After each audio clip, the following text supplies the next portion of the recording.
Abraham Lincoln का वालिद एक कारीगर इंसान था। ये किसान भी था, जौलाहा भी और मोची भी। ये जवानी में कार्डियन काउंटी के उमरा के घरों में जाता था और उनके खानदान के जूते सीता था। 1861 ईस्वी में इब्राहिम लिंकन अमेरिका का सदर बन गया। उस वक्त अमेरिकी सेनेट में जागीरदारों, ताजरों, सनतकारों और सरमायाकारों का कब्जा था। ये लोग सेनेट में अपनी कम्युनिटी के मफादात की हिफाजत करते थे। इब्राहिम लिंकन सदर बना तो उसने अमेरिका में गुलामी का खात्मा कर दिया। उसने एक फरमा रवा के जरिए बागी रियासतों के गुलामों को आजाद करके फौज में शामिल कर लिया। अमरीकी अशराफिया लिंकन की इस्लाहात से बराह रास्त मुतासिर हो रही थीं, चुनाचे ये लोग इब्राहिम लिंकन के खिलाफ हो गए।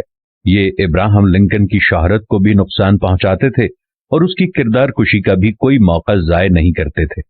ये लोग सेनेट के इजलास में उमूमन इब्राहिम लिंकन का मजाक उड़ाते थे, लेकिन लिंकन कभी इस मजाक पर दुखी नहीं हुआ। वो हमेशा कहता था, मेरे जैसे शख्स का अमेरिका का सदर बन जाना उन तमाम लोगों के हजारों लाखों एतराजात का जवाब है, चुनाचे मुझे जवाब देने की क्या जरूरत है। इब्राहिम लिंकन किस कदर मजबूत असाब और हौसले का मालिक था, आप इसका अंदाजा इस वाक़े से लगा लीजिए। ये अपने पहले सदारती खिताब के लिए सेनेट में दाखिल हुआ। ये सदर के लिए मखसूस नशिस्त की तरफ बढ़ रहा था। अचानक एक सेनेटर अपनी नशिस्त से उठा और इब्राहिम लिंकन से मुखातिब होकर बोला, लिंकन, सदर बनने के बाद ये मत भूलना तुम्हारा वालिद मेरे खानदान के जूते सीता था। ये फिक्रा सुनकर पूरे सेनेट ने कहकहा लगाया। लिंकन मुस्कुराया और सीधा डाइस पर चला गया और उस रईस सेनेटर से मुखातिब होकर बोला, सर, मैं जानता हूं मेरा वालिद आपके घर में आपके खानदान के जूते सीता था और आपके अलावा इस हॉल में मौजूद दूसरे उमरा के जूते भी सीता रहा, लेकिन आपने कभी सोचा अमेरिका में हजारों मोची थे, मगर आपके बुजुर्ग हमेशा मेरे वालिद से जूते बनवाते थे। क्यों?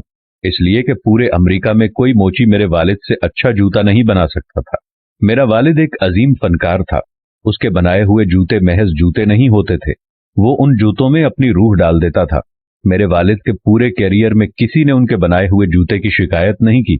आपको आज भी मेरे वालिद का बनाया हुआ जूता तंग करे तो मैं हाजिर हूं। मैं भी जूते बनाना जानता हूं। मैं आपको अपने हाथों से नया जूता बना कर दूंगा, लेकिन मुझे यकीन है कि आप में से कोई मेरे वालिद के काम की शिकायत नहीं करेगा, क्योंकि पूरे अमेरिका में मेरे वालिद से अच्छा मोची कोई नहीं था। वो एक अजीम फनकार, एक जीनियस और एक अजीम कारीगर था, और मुझे उस अजीम मोची का बेटा होने पर फख्र है। इब्राहिम लिंकन ने तकरीर खत्म की और सदारत की कुर्सी पर बैठ गया। पूरे हॉल को सांप सूंघ गया। लिंकन पर फिक्रा कसने वाले सेनेटर ने शर्मिंदगी के आलम में सर झुकाया और उसके बाद किसी अमरीकी सियासतदान ने लिंकन को मोची का बेटा नहीं कहा। इब्राहिम लिंकन ने अपने बेटे के उस्ताद को एक शोहरा आफाक खत लिखा। उसके अल्फाज कुछ यूं थे कि मेरे बेटे को वो ताकत अता करने की कोशिश कीजिए कि ये हर शख्स की बात सुने, लेकिन ये भी बताइए कि जो कुछ सुने उसे सच की कसौटी पर परखे और दुरुस्त हो तो अमल करे। इसे दोस्तों के लिए कुर्बानी देना सिखाइए। इसे बताइए कि उदासी में कैसे मुस्कुराया जाता है। इसे बताइए कि आंसुओं में कोई शर्म नहीं। इसे समझाइए कि मनफी सोच रखने वालों को खातिर में मत लाए और खुशामद और बहुत ज्यादा मिठास से होशियार रहे। इसे सिखाइए कि अपनी जिस्मानी और जहनी सलाहियतों का बेहतरीन मुआवजा वसूल करे, लेकिन कभी भी अपनी रूह और दिल को बेचने की कोशिश न करे। इसे बताइए कि शोर मचाते हुए हुजूम की बातों पर कान न धरे, और अगर वो समझता है कि वो सही है तो अपनी जगह पर कायम रहे, डटा रहे। आप इसके उस्ताद हैं, इससे शफकत से पेश आइए, मगर प्यार और दिलासा मत दीजिए, क्योंकि याद रखिए, खाम लोहे को भड़कती हुई आग ही फौलाद बनाया करती है। इसे सीखना होगा कि हर शख्स खरा नहीं होता, लेकिन इसे यह भी बताइए कि हर गुंडे के मुकाबले में एक हीरो भी हुआ करता है, हर खुदगर्ज सियासतदान के मुकाबले में एक दोस्त भी हुआ करता है। आप इसे हसद से दूर रखें। अगर आप कर सकें तो इसे खामोश कहकहों के राज के बारे में भी बताइए। इसको ये सीख लेना चाहिए कि बदमाशों का मुकाबला करना सबसे आसान काम हुआ करता है।